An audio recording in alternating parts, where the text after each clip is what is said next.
Hi, my name is Mary Agnes Krell, and I am the producer and director of the Grand Northern Ukulele Festival, also known as GNUF.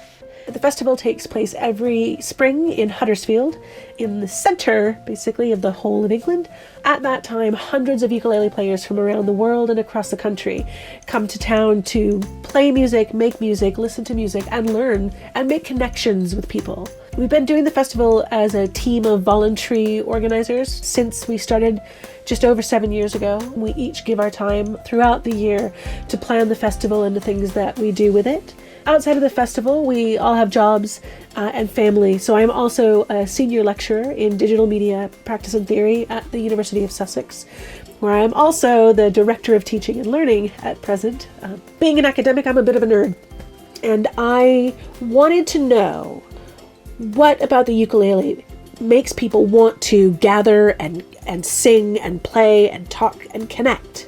And something I learned in reading a piece that was produced by somebody who was doing a PhD in the States is that there is this thing that happens when people come together to make music in community groups where barriers between them do fall, where they are able to make deeper connections. And the argument in this thesis was that the ukulele, more than many instruments, works very well for that, to help people make connections or build a sense of what he called communitas. He argues, and I believe, the ukulele, it's portable. It's small, it's unassuming, it's not threatening. You know, I don't think I could handle going to a hurdy-gurdy festival.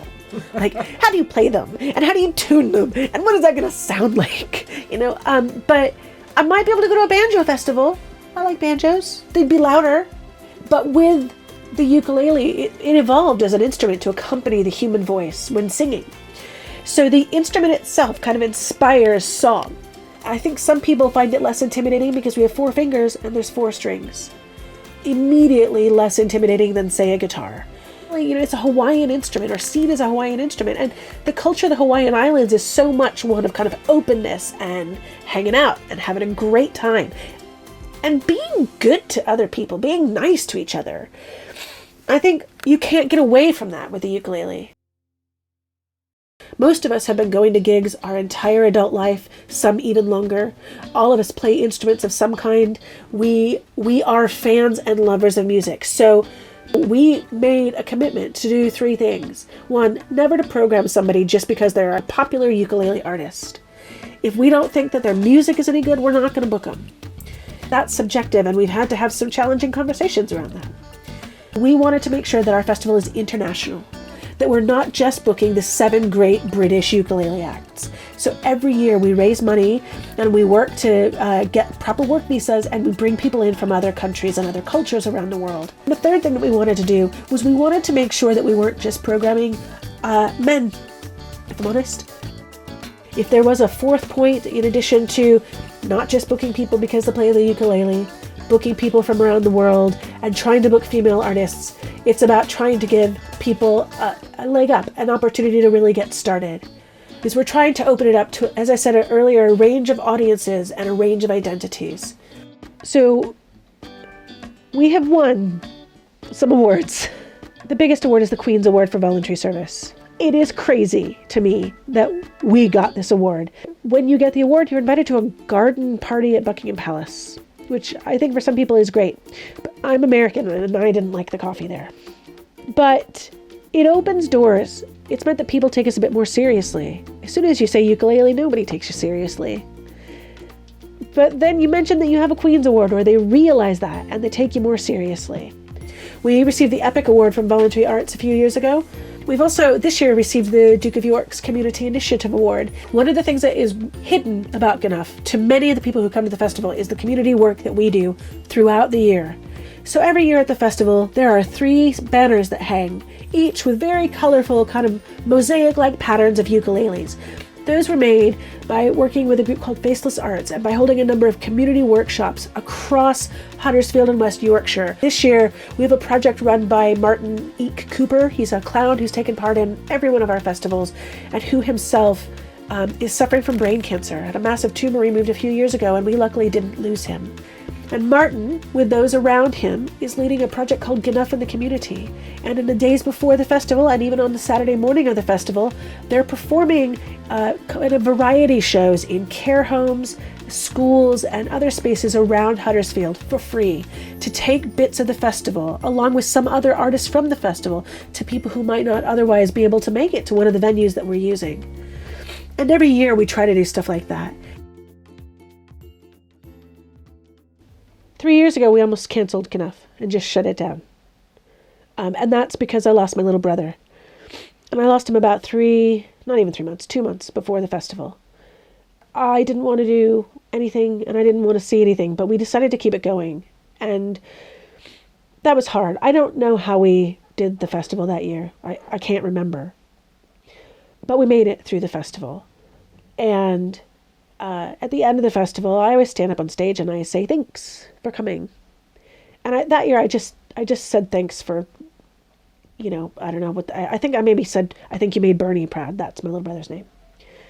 But whatever it was, people in the audience cried and they were happy. And after the festival, people came up to me and were happy. And what I realized was that one of the things my little brother looked up to me for, and he said this to me, was the way that I would make things happen, but not to make them happen. I would make things happen for the people around me and the world around me. So I somehow, since I was a child, have always been trying to take this sandbox that we're sitting in and make it a better sandbox. And in that year, when I had to decide to keep going, both in the run up to the festival and after the festival, because the whole team and I did discuss, should we cancel the festival? And then after the festival happened, should we not do it anymore?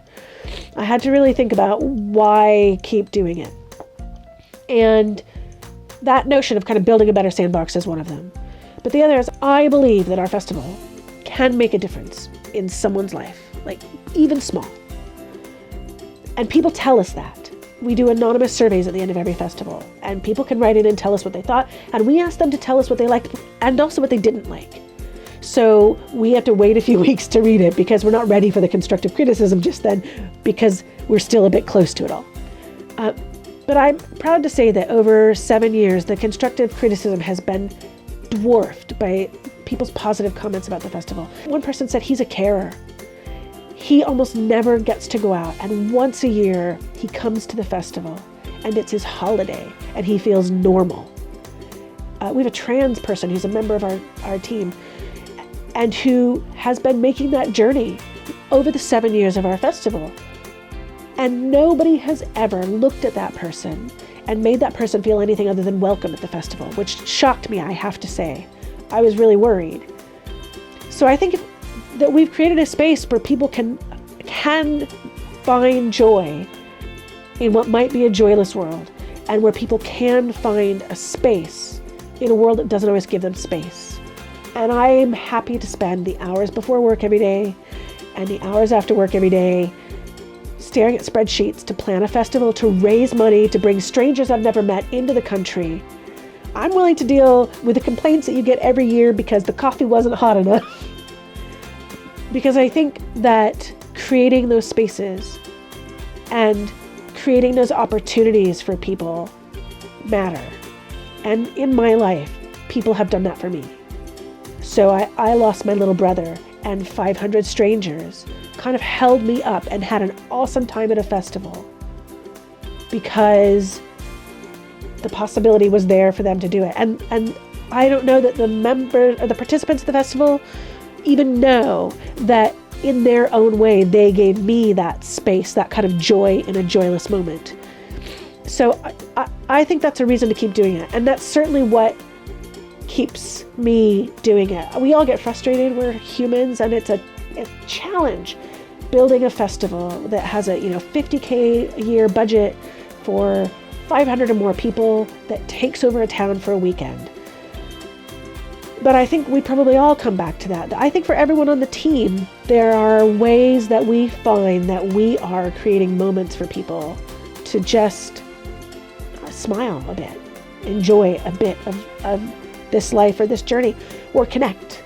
And I think that's probably why we all do it, actually. And I had not thought through that in that way before.